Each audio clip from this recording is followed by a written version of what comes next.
E aí, galera? Então, conforme combinado, hoje a gente vai falar sobre O Avesso da Pele, um livro que é leitura obrigatória do vestibular da URGS, que causou uma certa polêmica de censura no Brasil, e é uma narrativa, um misto de primeira, segunda e terceira pessoa, de um autor negro, com um narrador negro, o que é absolutamente, na história do Brasil, inédito. Vai remontar a autores muito pontuais e autores muito pontuais ao longo da nossa história, sem que pareça que tenha uma continuidade. Então, no Tenório, a gente tem uma revolução, digamos, nesse sentido, de eu estar vendo as coisas pelas perspectivas negras. Eu estou atravessando aqui totalmente a minha sistemática para já te dizer que a primeira coisa que interessa no Tenório é que é importante lê-la. Por quê?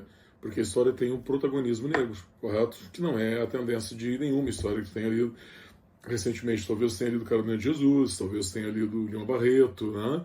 Mas tu percebe, colocando numa cronologia, a Carolina vai estar lá nos anos 50 e 60, obras publicadas nos anos 60, escritas nesse período. O Lima Barreto lá, no pré-modernismo. Uma vez eu disse em sala de aula, alguém falou, tá, mas e o Camões? E o aluno se surpreendeu quando eu lembrei que Camões não era negro. Tudo bem, abordava a questão da escravidão, grande Camões, mas ele não era negro, não era um negro falando sobre negros. No período tu vai ter o Luiz Gama, por exemplo, mas aí eu já recuei mais 50 anos. Então a gente tem, num país de maioria não branca, a gente tem uma cronologia bastante falha de autores negros falando sobre si mesmo em primeira pessoa, e o Tenório ressurge nessa onda de novos autores, de autores que vêm das minorias, de autores que são periféricos, com uma força incrível. Então já inverti aqui o meu protocolo. Tá? A primeira pergunta é essa: por que ler o Tenório? Porque a gente vai ver uma história com protagonismo negro. Quem é o Tenório daí? Só para tu te lembrar também, o cara que tu está vendo aqui na foto, ele é um cara carioca, ele está radicado no Rio Grande do Sul. Ele é um autor gaúcho, né? Porque se criou aqui. Hoje ele tem 48 anos, é formado pela URGS, entrou pelo sistema de cotas, que ele vai abordar num livro de uma forma bastante interessante. Ele é doutor em teoria literária pela PUC e ganhou o Jabuti, justamente com o Avesso da Pele, em 2020. Tem outras obras publicadas, a gente vai falar sobre ele depois também. Uma terceira etapa aqui da nossa avaliação sempre é falar um pouquinho sobre a questão estrutural e temática. Então, tu tem uma narrativa que é em segunda pessoa, porque o narrador se dirige a alguém. Na realidade, é o filho, o Pedro, do Henrique, que é, digamos assim, o protagonista da história que o Pedro narra, que é o pai dele, que acaba, você está vendo aqui, você não vai ler o livro, não precisa dar o spoiler, brutalmente assassinado, assim. Então o livro é uma mistura de diário e memórias. Ele não é um diário, porque ele não tem as datas características, né?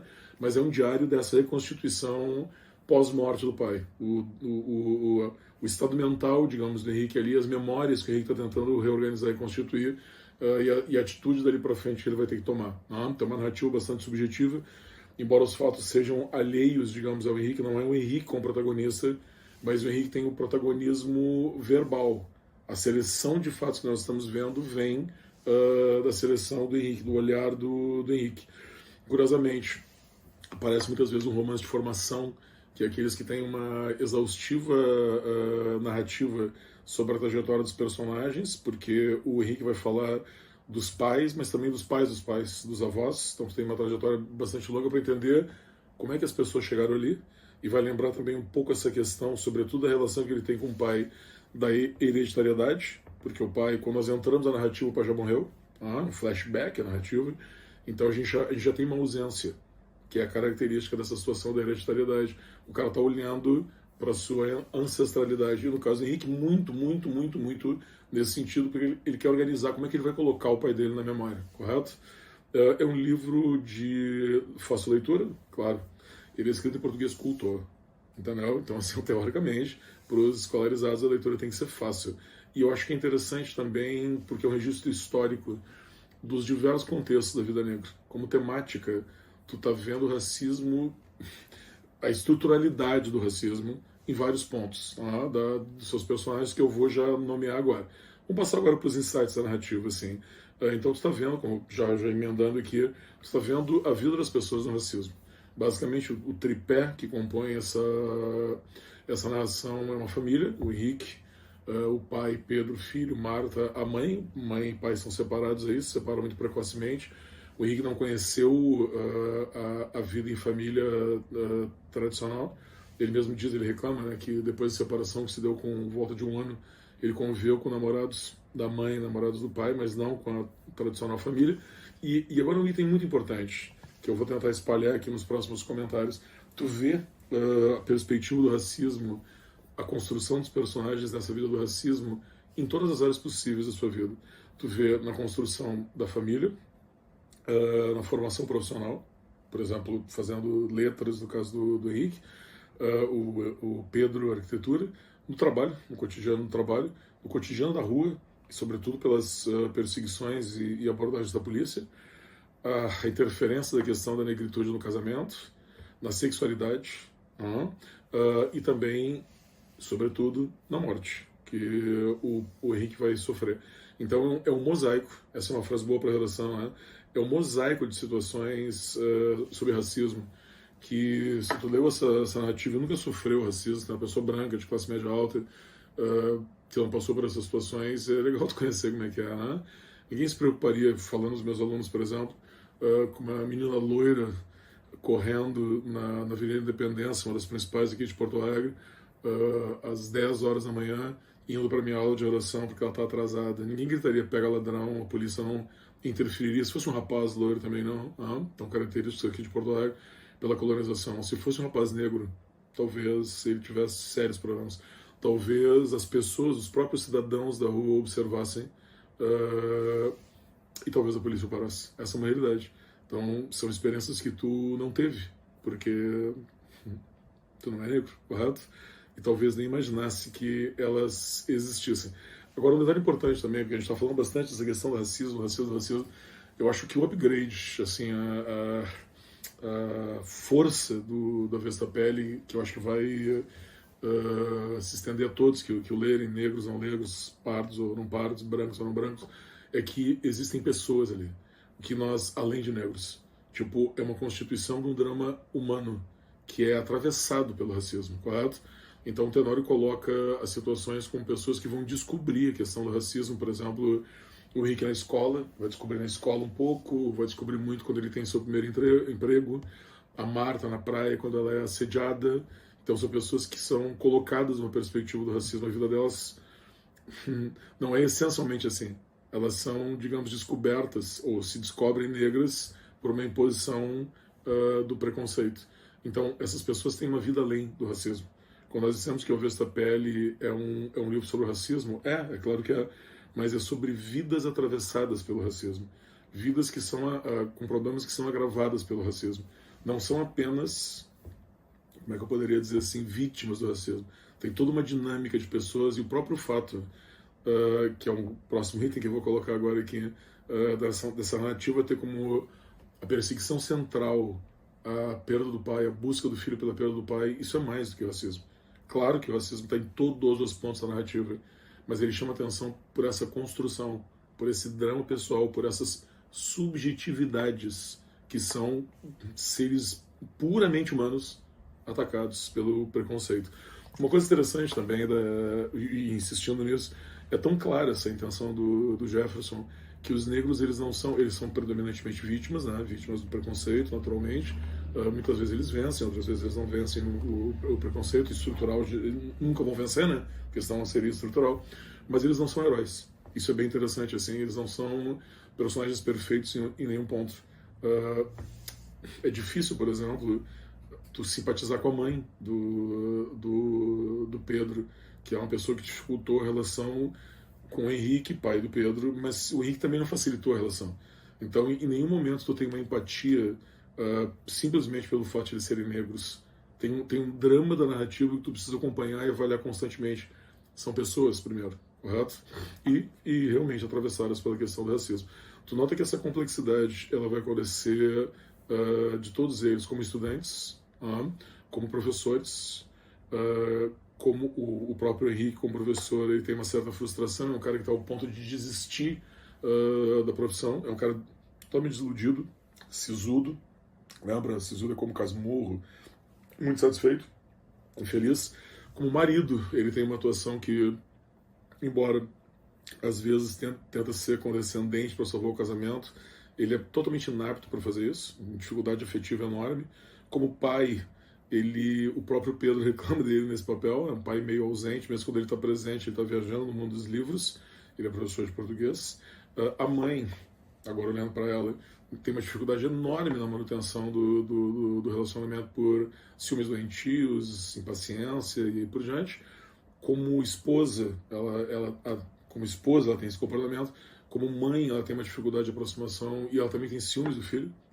O filho reclama que ela tem dificuldade de se aproximar das suas namoradas, e o próprio filho, aí perdido e sem ter sido criado numa constituição familiar, digamos assim, que não precisa ser tradicional, né? A própria mãe dele foi adotada, o Henrique se separou do pai quando ele tinha 1 ano também, ele não consegue ter uma assistência, ferramentas para elaborar essas perdas, né? O livro termina justamente nisso, quando ele pensa em fazer essas reparações. E esse é meu próximo tópico agora. Tipo, o livro ele serve por isso que ele tem um pouco esse tom de diário, embora não seja, como uma forma de reparação da perda do pai, como uma tentativa. É simplesmente uma tentativa. É o anúncio de uma tentativa que ele diz: eu vou tentar reparar essa perda e te dar um lugar nas minhas memórias. Isso é muito forte no final.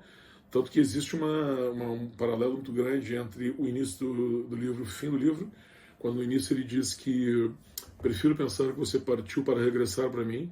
Regressar para mim aí significa naturalmente na memória, ter um lugar na memória e, consequentemente, ter um lugar da memória ser um exemplo para o filho, servir de parâmetro, porque como pai vivo ele não serviu, correto? Eu acho isso muito pungente. Quando tu termina o livro e volta para essa página, tu vê que ela fecha muito com o final, porque no final ele está procurando o que fazer com essa memória. Por isso que ele escreveu esse livro. No início ele também diz, olha que interessante, a sua ausência não é um legado, uma herança assim, né, inativa, tipo um objeto, não é uma coisa que vai ficar aqui, eu vou ficar admirando, herdei isso aí, né? Mas é uma presença ativa, que deveria ser um parâmetro, um guia, uma luz para esse cara. Essa parte do filho que eu ouço muito pouca gente falando sobre isso, e eu acho uma das coisas mais dolorosas eu acho que é a coisa mais dolorosa do livro. O racismo também é, mas o racismo é feito por problemas sociais, problemas de caráter. Tipo, no racismo existe uma maldade. Né? É claro que ele perdeu, o Henrique morre, o Pedro perde o pai por uma maldade, pelo racismo, entendeu? Mas o que o filho vai ter que elaborar agora é muito mais duro do que tudo isso junto. Né? A perda do pai é uma coisa muito dura. E o livro está calcado nesse fato. Né?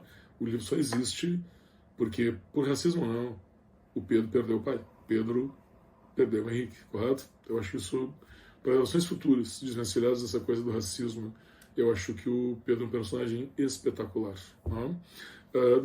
Vocês lembram também, tem mais duas ou três coisas importantes aqui, o Avesso da Pele, agora vou voltar um pouco para a ideia do racismo, ele foi censurado em 3 estados brasileiros, Mato Grosso, Goiás, Paraná. Aqui no Rio Grande do Sul também se ensaiou uma tentativa pelas palavras de baixo calão e pelas cenas de sexo no momento ali do Henrique com uma das suas namoradas. E se tu já leu o livro, tu for ler, as palavras de baixo calão são muito menos do que aquelas que os adolescentes ouvem diariamente nos seus videogames, com seus games, entendeu? E mesmo assim o livro foi perseguido e efetivamente censurado. Depois a justiça restituiu o direito à leitura do livro. E o Jefferson Tenório tem uma frase que é assim, que você está vendo aqui embaixo, ó.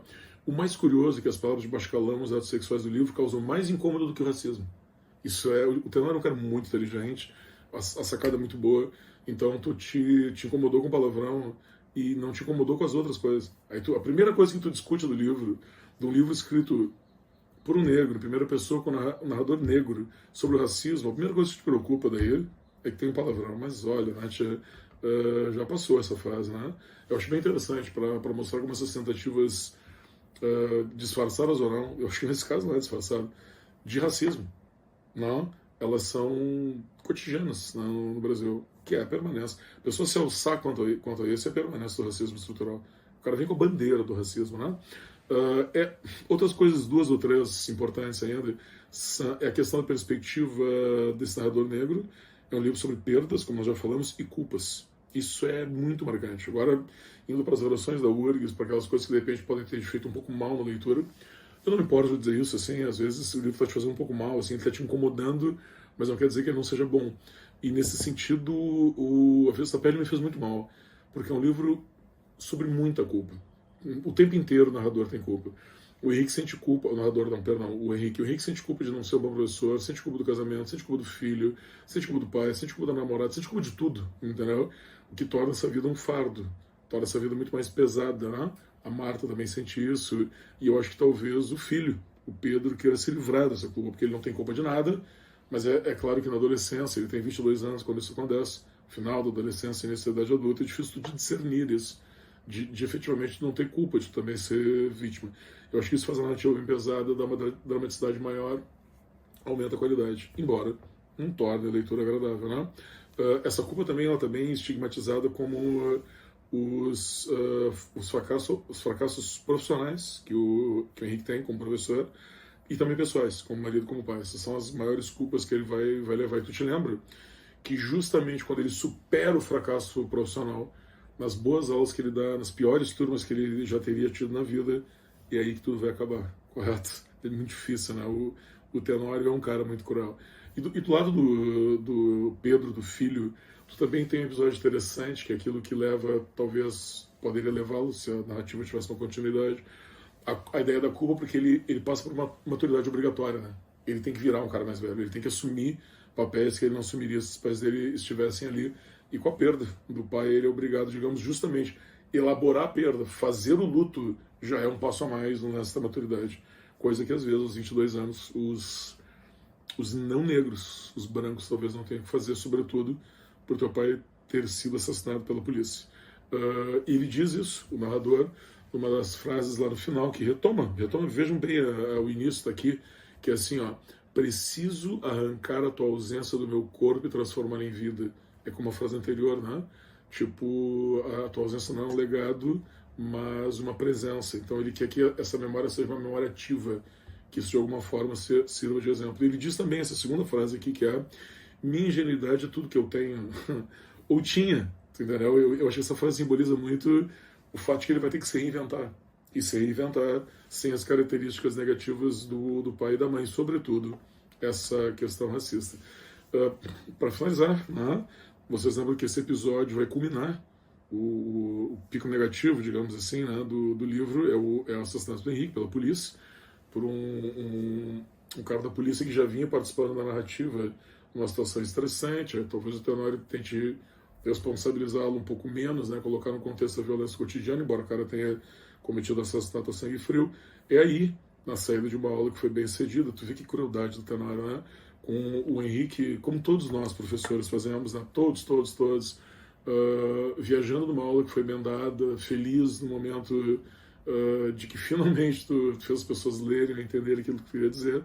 O Henrique é abordado pela polícia, não reage, acaba tomando vários tiros e sendo morto no cenário aqui de Porto Alegre, né, que tem essa forma de cidade racista. E uma das frases da narrativa desse capítulo é: no sul do país, um corpo negro será sempre um corpo em risco. Né?